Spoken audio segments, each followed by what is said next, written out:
तो question number 2 जो एक सिंपल क्वेश्चन है जिसको तुम लगा लेते, लेकिन हम आपकी सुविधा के लिए इसको सॉल्व कर दे रहे हैं।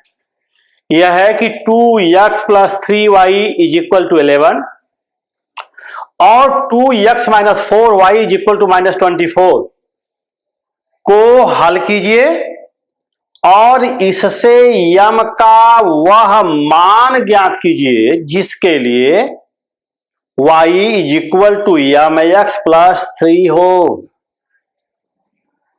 पहले हम दिए गए इक्वेशन को सॉल्व करेंगे।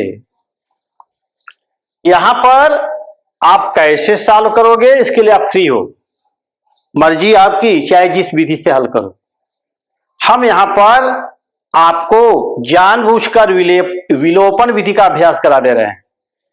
2x + 3y = 11 equation number 1, 2x - 4y = -24 equation number 2।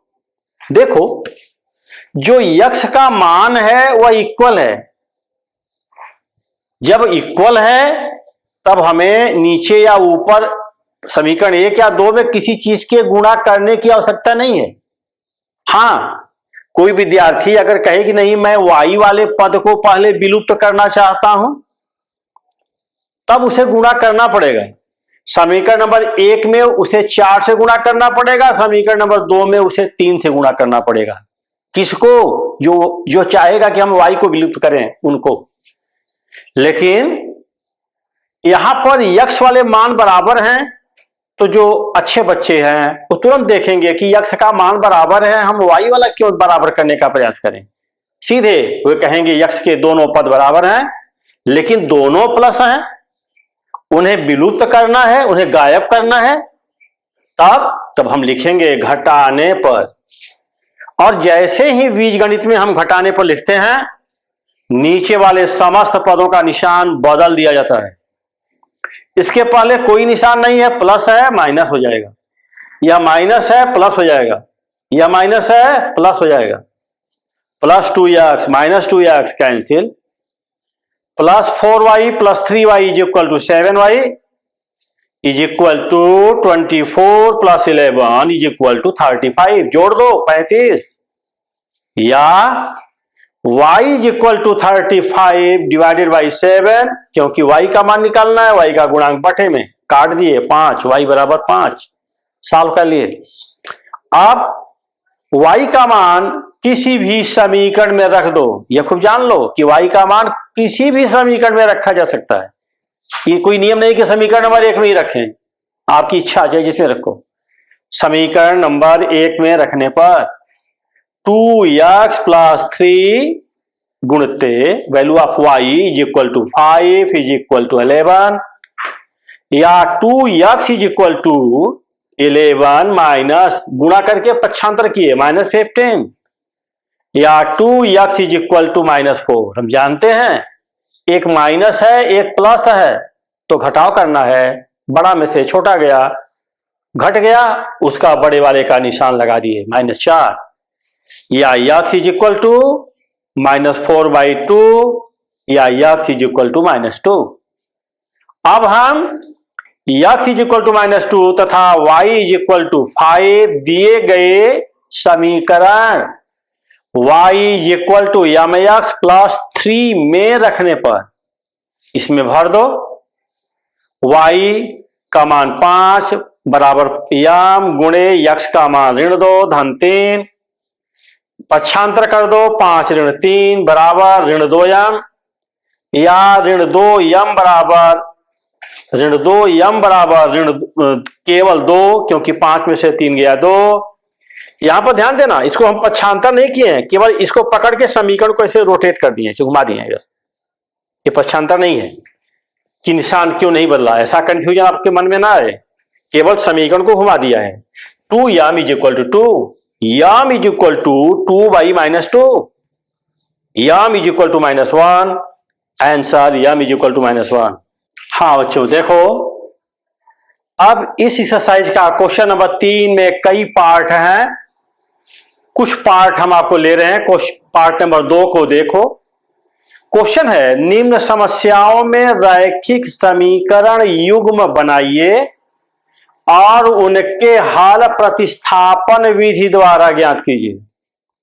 Part number 2, दो संपूरक कोणों में बड़ा कोण छोटे कोण से 18 अंश अधिक है, उन्हें ज्ञात कीजिए।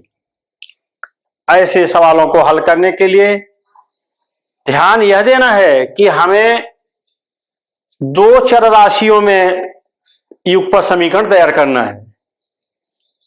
इसको हल करने के और भी तरीके हो सकते हैं, लेकिन हमें युगपत समीकरण विधि से हल करना है।